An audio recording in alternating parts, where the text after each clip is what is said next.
इसमें बाबा साहब का जो भी साहित्य है हम लोग पढ़ने की कोशिश कर रहे हैं, समझने की कोशिश कर रहे हैं कि बाबा साहब ने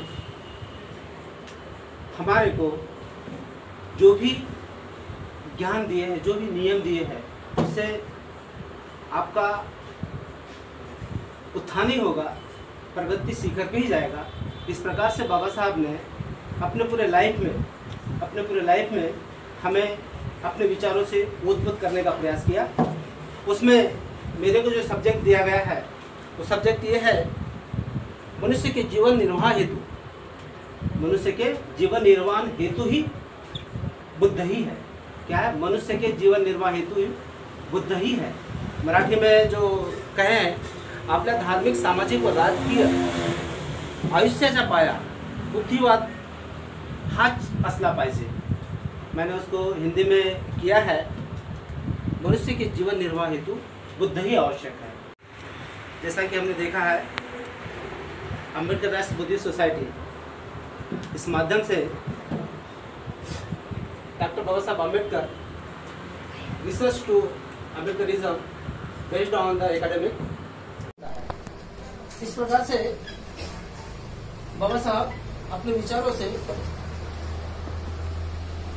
उस कार्यक्रम में संबोधित करते हैं। आगे देखते हैं, बाबा साहब ये जो विषमता है, ये जो नियम है, ये जो हमारे साथ में ज्ञान का जो भंडार है, एक विवादास्पद है।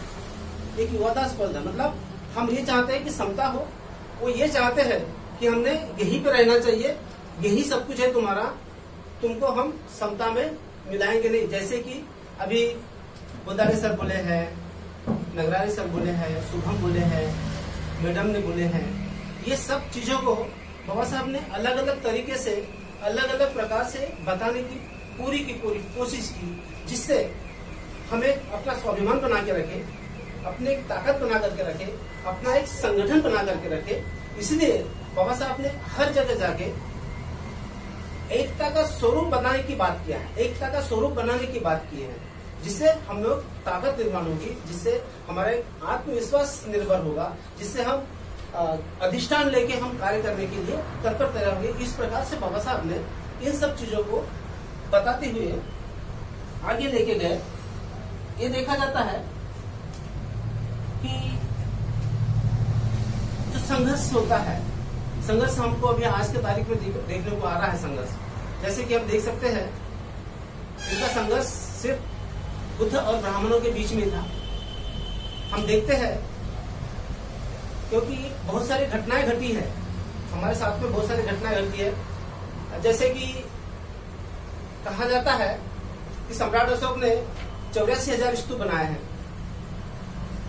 उसमें से हमको देखने में आता है कि हमारा सिर्फ बुद्ध गया हमारे हाथ में है, वो भी हाथ में ऐसी है क्योंकि वहां पे भी वही लोग अभी भी अधिकार जमा करके बैठे हुए हैं। तो कहने का तात्पर्य यह है कि वो कैसे बुद्धिजीवी वर्ग को, अच्छे विचारों को, समतावादी विचारों को कैसे तोड़ मरोड़ कर रख रहे हैं। अभी जस्ट दादा ने हमें समझाया है कि भाई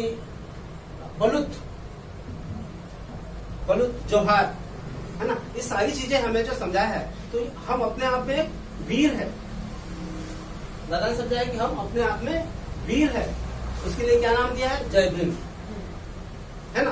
तो हमें ये जितने भी सारे जो विचार है, इस विचारों को हम लोगों को इसलिए बता रहे हैं कि आप अपने आप में एक ऐसी जागरूकता निर्माण करो, ऐसा एक हौस निर्माण करो कि अगले वाले को हम लोग रोक सके अपने विचारों से, ना कि तलवार भारे से। वो जैसे शाम दाम दंड भेद वाला काम होता है, उस प्रकार से हमें लोगों को डराना नहीं है। आज की घटना हम देखते हैं, आज व्हाट्सएप के ऊपर में बहुत शेयरिंग हो रही है। जैसे बाबा साहब का राजगृह है, उसको सामने से उसको तोड़फोड़ किया है, तो ये भी उसी का प्रकरण है, क्योंकि वो हमको चाहते हैं कि भाई आप जो समता के बारे में जो लोगों को बताना चाहते हैं, जो अच्छी बातें बताना चाहते हैं, उसमें से आपको कैसे हम लोग दूसरे तरफ में डिवाइड करके एक दूसरे के में बीच में रह के उसको कैसे आप भ्रमित किया जाए, उसी प्रकार से उनका षड्यंत्र चालू है। वही बाबा साहब यहाँ पे बताने की कोशिश करते हैं। जैसे कि हम देखते हैं, इसके बहुत सारे उदाहरण मैं देखा हूँ। जैसे कि हम देखते हैं कि बख्तियार खिलजी ने अपना विश्वविद्यालय, नालंदा विश्वविद्यालय, उसको भी उन्होंने तहस नहस किया। कितना अच्छा था हमारा विद्यालय, जबकि बाहर से फॉरेन से लोग आते थे, दूर दूर से लोग आते थे और वहां पे अध्ययन किया करते थे। मतलब अध्ययन ऐसा था कि समाज को एक रूप में लाके समता में प्रस्तावित करके वो अपने जीवन को ऊंचाई के ऊपर में उज्जवल बनाने के तरीके सिखाने का मार्ग बताते थे, जो बुद्धिज्म में है, बाबा साहब ने हमको दिए हुए हैं, जिसका हम लोग आज यहाँ पे अध्ययन कर रहे हैं,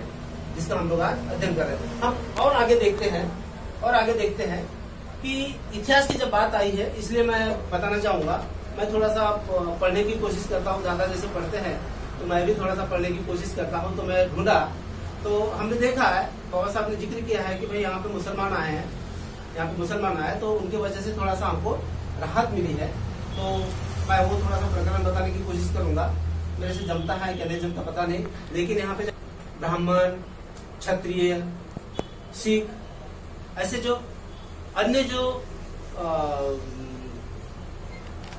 रिलीजन के जो लोग थे, उनके साथ में इन्हें संबंध साधा और उनके साथ में काम करने की कोशिश किया।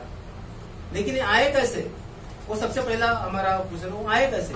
तो आए एक समुद्री मार्ग से आए वो लोग, क्योंकि ये भी लुटेरे और ये भी लुटेरे, दोनों लुटेरे थे। तो एक लुटेरा दूसरे लुटेरे को लूट रहा है ना। तो ये भी हमें देखना है उसमें।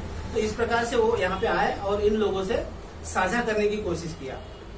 लेकिन कुछ समय बाद इन लोगों ने मुसलमानों के साथ में थोड़ी सी अनबन बनने लगी।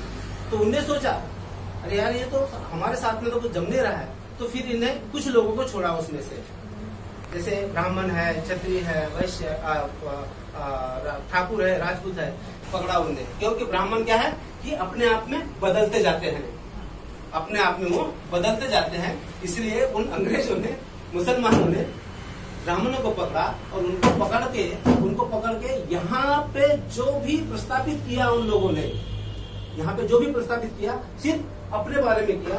लेकिन मुसलमान इतने चतुर कि ब्राह्मणों को थोड़ा सा पीछे रख देते थे। लेकिन बाद में हुआ ये कि ईस्ट इंडिया कंपनी जब यहाँ पे आई 1600 ईस्वी सन में,